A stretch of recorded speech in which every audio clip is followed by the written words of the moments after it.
कर नहीं होना ठीक समय रे मिले दरमा रे भाई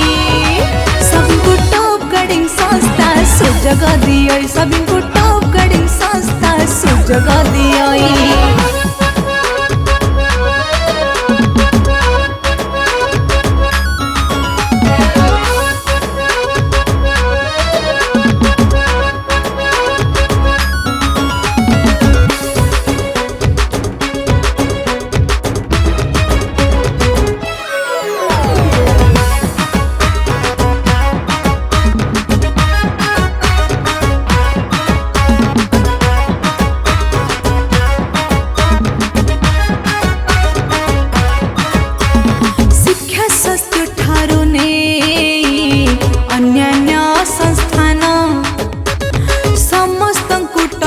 संस्था करे सुरक्षा प्रदान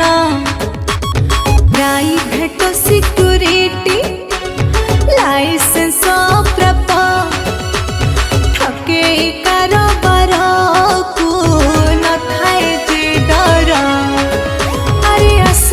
भाई माने सुन मोर कथा तुम सहज टॉप कटिंग सिक्यूरिटी संस्था उन्नत मानर सेवा जे जोगाओ विश्वासर पात्र है थाऊ पाठ